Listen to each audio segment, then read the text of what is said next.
Atheists fear Lucifer's 25 questions so much that all of these guys will avoid them. Now, I'm not trying to be a giant butthole or anything, it just kind of happens, but harping that these much larger YouTube channels than me aren't going to answer my questions, when, no offense, but as of writing, you have like a couple of thousand subs, so basically, no one's heard of you. Now, there's nothing wrong with that. We all started somewhere, including those guys. But it's a bit goddamn rich and more than a little bit narcissistic to act like they are somehow obligated to do anything for you, but also that you seem to think that they would be scared to do so somehow. That's just absolutely ridiculous, and says to me that this is exactly the kind of garbage that's going to be super easy to answer, because it always is.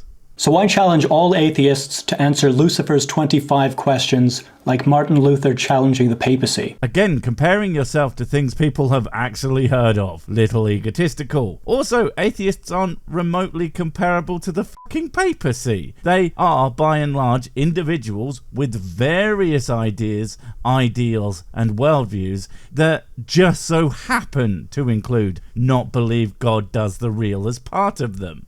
And it would be preferable if the answers were through a video so that I could make a response video scoring all of them. So, not a response video actually responding to them, but simply scoring them. Well, let me score yours before we start. I give you a stop being so fucking ridiculous out of Jesus Christ, this is embarrassing. It has a little something for everyone, too much water. First things first, this is my definition of theist and atheist. Look, I know it's a good thing to define our terms, but every single time we do one of these, the definitions used are almost always completely incoherent. It would be nice if when they chose their definitions, they used ones that people, actually use and that make sense and actually describe a decent chunk of atheists instead of, none of them. Theists believe that existence was created by a living thing metaphysically. Atheists believe that existence was created by a non-living thing physically. Well, those are wrong and shockingly incoherent. Definitions of gods don't have to be living the same way that we understand it. Living has a definition, by the way, and a god does not have to fit into that. And there could be a universe created by a normal living being. Within atheism, still working, as create a universe is far from the only thing that would define a god. And if humans were to figure out how to create universes, that would not suddenly make them gods. Also, physically and metaphysically are meaningless in this context because the universe is physical. So it has to be made physically at some point. Christ, we aren't even into the questions yet and he's already screwing so hard.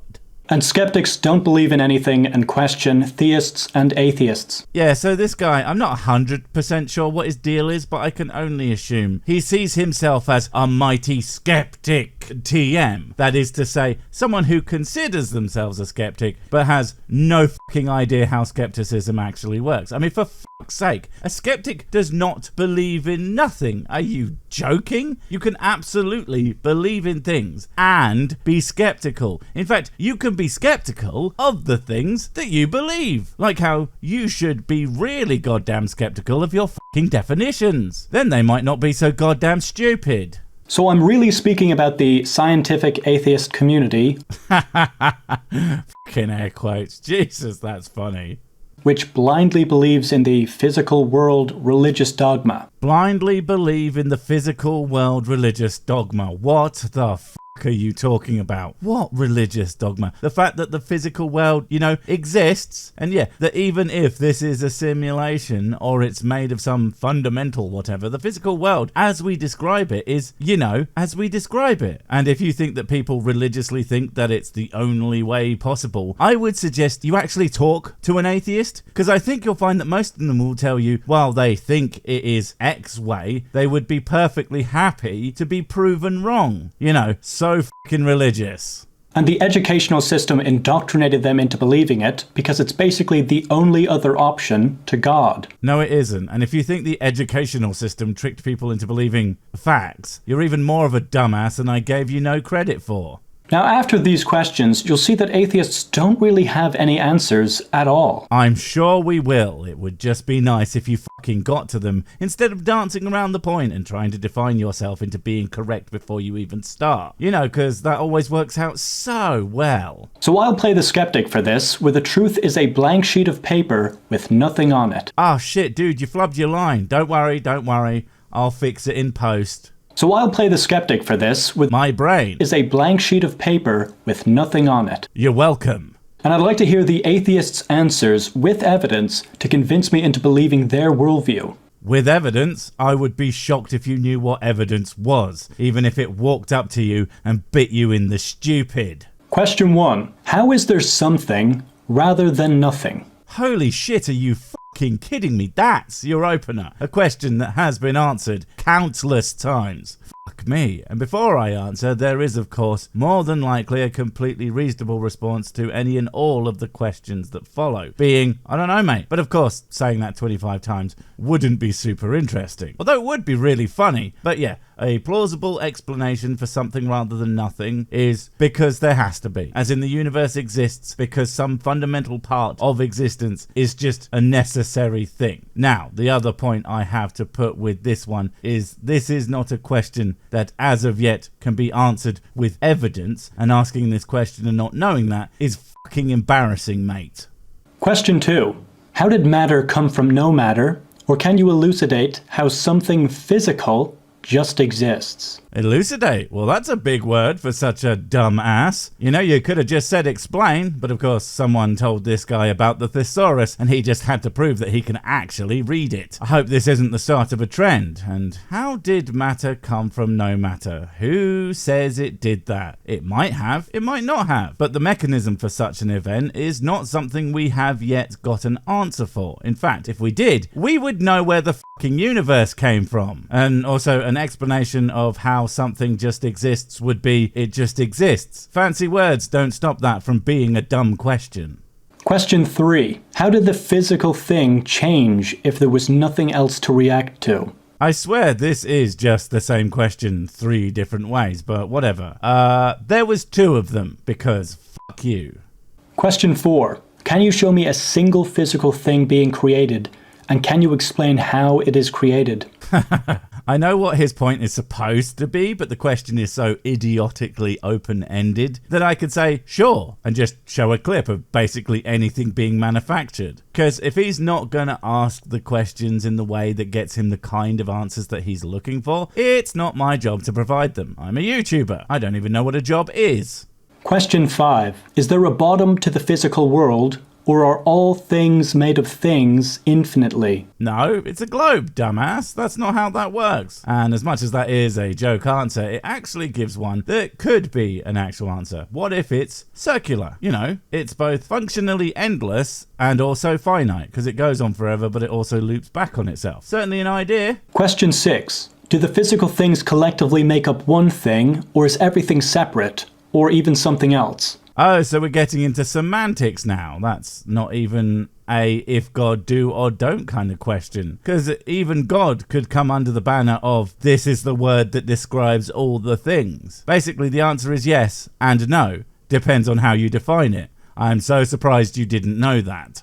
Question 7. Can 2D even exist in the physical world, given that it has no thickness at all? This is actually kind of an interesting question. I can only assume it was entirely by accident, but whatever. Now, I assume what he's thinking is that, well, a piece of paper is actually 3-dimensional, so even a picture etched onto its surface would have some kind of height relative to the paper. But I would argue there's other ways to generate flat things. You could simulate it. You can, in fact, make a 2D shape in a computer that has no functional z-axis, making it, technically, perfectly 2-dimensional, while still existing within physical reality. Question 8. How does time and the separation of events exist in the physical world? Dude, that's really not going to help. If you're late for work going on about how time is a human construct, man, well, it's not going to make your boss any less pissed at you. In fact, I can only assume it would make him way more angry because you think you're being so very clever. But here's the thing. Just because time is arguably a thing that humans invented to track things doesn't make it any less real than, say, map coordinates, even though they don't exist in nature. Basically, my answer is to point at a fucking clock and look at you like you're stupid. Question 9. Does the past and the future exist simultaneously, or are we always living in the peak of time? The peak? This motherfucker doesn't even know how to words, does he? Why would it be a peak or a valley? And I'm amazed he didn't use the words zenith or nadir. Probably because he wasn't smart enough to know that there might be other words for the highest and lowest point of something. But yeah, that's exactly why the question doesn't make sense, words-wise anyway. And the past and the future and the present all exist in so much as they are all concepts that we use to explain things. Without them, you wouldn't know what you just did, and you would have no way to plan for the, what's it called? The thing that isn't yet. It'll come to me. Question 10. What proof for God should be accepted, given hallucinations exist? It's things that can be verified. The thing about hallucinations is that they don't tend to happen in the same ways to completely different people, especially when separated by time and or space. That is to say, if there was a God proof and it could be tested, if everyone tested it and came to the same conclusion, like with all science, we would have to assume that the answer presented was as correct as possible. What a shock that my dude doesn't even know how to science. You should know this shit at least if you're wanting to take down the educational system. It's almost as if he was never fucking in it. Question 11. Is knowledge like mathematics discovered or invented by people? Both. Elements of it are discovered. Ways of doing it are invented. It's questions like these that assure me the questions atheists can't answer are invariably questions I can't answer, and I assume everyone else is as thick as I am, and that makes me smart. Somehow. Question 12. Does existence entirely make sense, or is it partially or entirely nonsense? That question is way too broad to be able to give any kind of cogent answer to. What about existence? I mean, existence appears to be coherent. Things have causes and effects and they seem to be consistent. Or do you mean the concept of existence? Where, I don't know. Or do you mean your existence? Because your existence definitely is nonsense.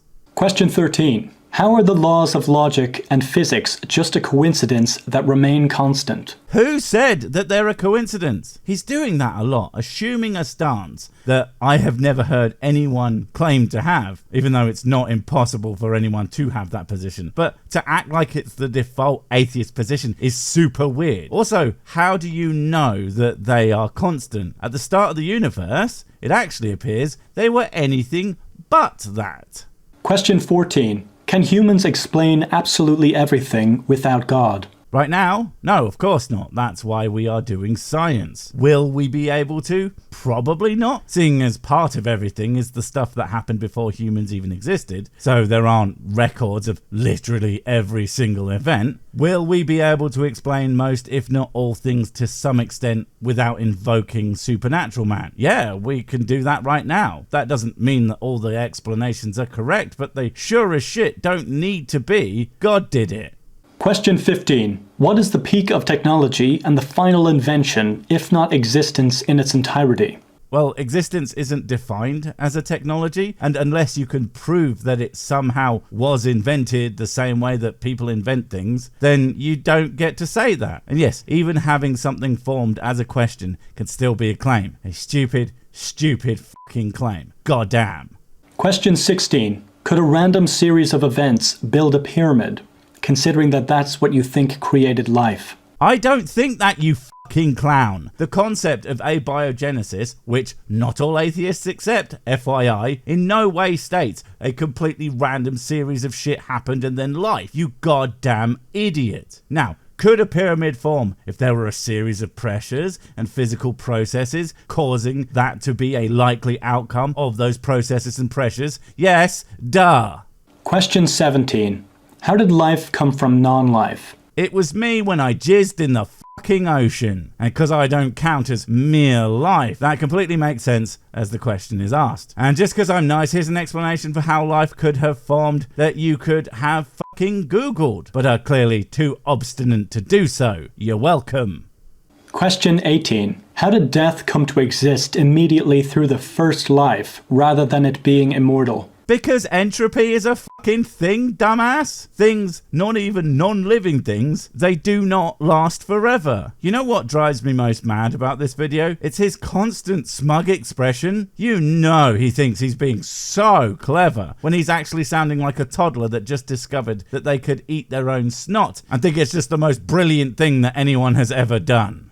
Question 19. How did the first life just so happen to be able to create more life by itself? Well, the first living cells would have formed using some natural process, but the ability to divide into two things that are basically the same after collecting enough stuff is not actually all that complicated. Also, life being able to reproduce is part of the definition, you slack-jawed nitwit. If it couldn't do that, it wouldn't be life. Question 20. How did life withstand death and continue rather than discontinue? Oh look, more gibberish. Life continued because it survived long enough to make more of itself. Otherwise, you wouldn't be here to make your stupid fucking list. Question 21. How did the first life gain consciousness and the ability to do things? Well, consciousness, as far as I'm concerned, is simply an emergent property of complex neural systems. So it came from evolution, and the ability to do things precedes any form of consciousness by literal millions, if not billions of years. I mean, how exactly are you able to do stuff like make YouTube videos without a functional brain? It's a good question. Question 22. How does the mind and imagination exist in the physical world? How does software exist when you can only touch hardware? Question 23. If life can so easily come to be and remain in many different environments, where are all of the aliens? Who said it was easy? Just because it could have happened naturally doesn't mean it's not hard. Question 24.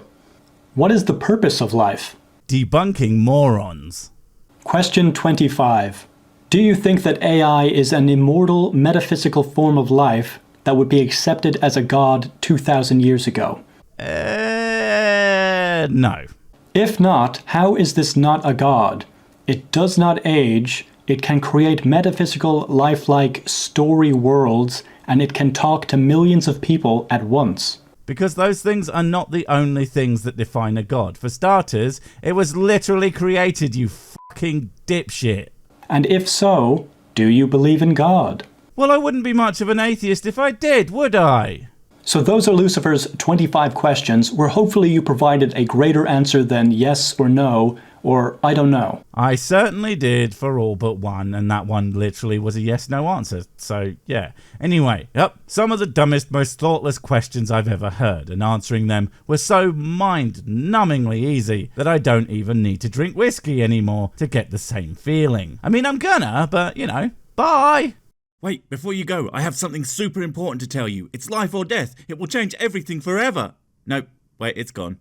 Oh well, probably wasn't important. But while I have you, don't forget to comment, subscribe and notify. And if you want more of my smexy voice, check out Mrs. Six's channel Spoonstaff Stories, where I narrate and voice all the videos, and she does the work. And if you want to support the channel, check out the merch store for cool t-shirts, or check out Patreon, memberships and PayPal to support directly. Finally, follow me on the medias of social to get completely pointless guff and to keep up on the latest releases. Oh, I just remembered what I was going to tell you. Whatever you do, don't touch the